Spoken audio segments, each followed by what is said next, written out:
Welcome back to Rappahannock Issues. I'm Tom Cohen. Now I'm joined by Kathy Dixon, who is State Fair Media Specialist here. So welcome, Kathy. Thank you, Tom. Good to be here. Good to have you here. Oh, it's great.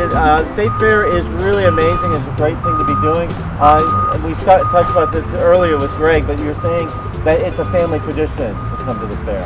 It is. We actually have people tell us that their grandparents have come to the fair, they come to the fair, and now they're looking forward to bringing their kids to the fair. And they just like to come out here every year and see what we have that's new and what we have that are their family traditions that they want to carry on. I had somebody email the other day. They said, we're coming from North Carolina. We just moved to the state and we want to come. Do you have the old time photo booth? They want to keep their tradition alive, and we do. So they're in luck. And it's and what's really neat is that there's something that the family can do together, and it's so different than, it's not just some prepackaged sterile type of thing that you just get funneled through a bunch of lines. There's so many different things that touch into what Virginia's about. Oh yeah, I think that this area especially preserves the agricultural heritage, and you can just stroll around the grounds. You can get a funnel cake, one of the favorite traditions of the fair, and just walk around and kind of look at some of the animals. You can look at the rides. You don't have to go on them unless you want to.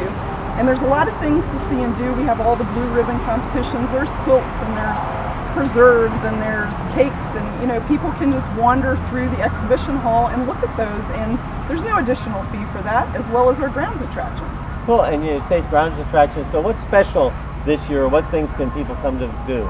Well, this year we have some new things. We have the world's largest horseshoe. It's 610 pounds. It's over 6 feet tall, over 6 feet wide, and that's over in our historic paddock area where Secretariat was born. So people can see this great, amazing horseshoe that's in the Guinness Book of World Records. They can see the stables where Secretariat was, and there's a life-size poster of Secretariat so they can get their picture taken. And that's just a stationary one. We also have some interactive exhibits called Mad Science, where kids can see these experiments and they actually learn something about science. And then we have a state auctioneering competition, and we have a world blacksmith competition. And you were mentioning about the Mad Science one, and you go to the fancy museums nowadays, and that's what they do. It's all hands-on. Oh, yeah. And so you're incorporating the newest technology and the newest things that people want to do, which kids love to be involved with, with things that are traditional. So it's really neat that it's sort of a combo effect that way. Yeah.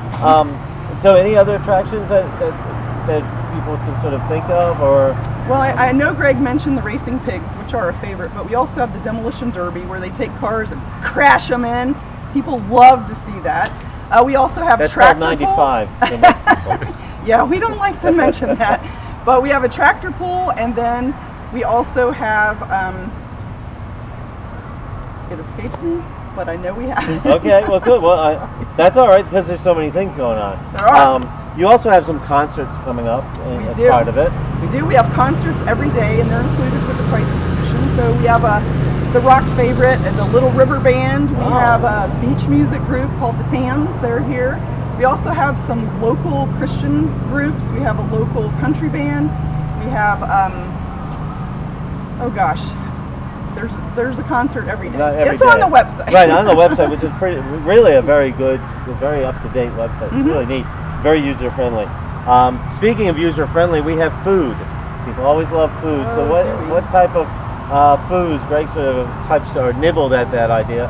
What foods are there that sort of grab people this year? No pun intended. Yes, they're definitely pun intended. So food is a big part of the fair. People like to come here and try different things that you wouldn't normally eat.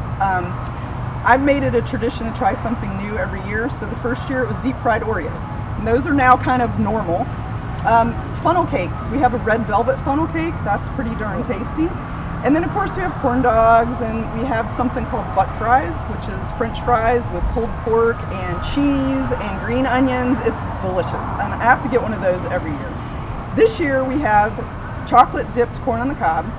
We have a pretzel, a bacon wrapped hot dog. We have a guaca dog, which is a hot dog with guacamole on it. We have deep fried butter, which is a return from last year. We're going to have strawberry shortcake mini donuts. Oh, we have breakfast on a stick. We have ribs on a stick. I mean, everything you can think of. Yeah, wow. It's crazy. Cool. And then one of the favorite things that people have is rides and different rides to do. So what rides do they have here? Well, so here we have two areas. The Midway is for the older group, and then we have Kidway for the kids, probably 8 and younger mostly. And you buy ride tickets separately. You can either buy individual tickets or a ride wristband, which enables you to ride unlimited all day long. You know, the favorites are the Century Wheel, which is the giant Ferris wheel. Everybody loves that. And then we've got the Zipper and the Yo-Yo. Those are the fast ones that, you know, spin you upside down and mix up your corn dog, and you're not sure if you're going to make it. The Kidway rides, we have just little apples that go around a circle. We have a new one called the Puppy Roll, and these are these cute little giant colorful puppies, and they get on the cars and they go around. And then for the younger kids, because some people say, well, why do I want to buy ride tickets if my kid's 18 months old and really can't ride them? We have a little kiddie area with coin-operated rides. And I think it takes 4 quarters, and they have a change machine. And so the parents can come and put their kids on the little coin-operated ride and just take a little breath and relax. Oh, cool. Yeah, there's something for everything. And with 330 some acres, it's pretty a wide area because you could just stroll. Oh yeah. And you know, and sort of take different things in. Yes. Yeah. One of my suggestions is to come up to Harvest Landing where we have the animals.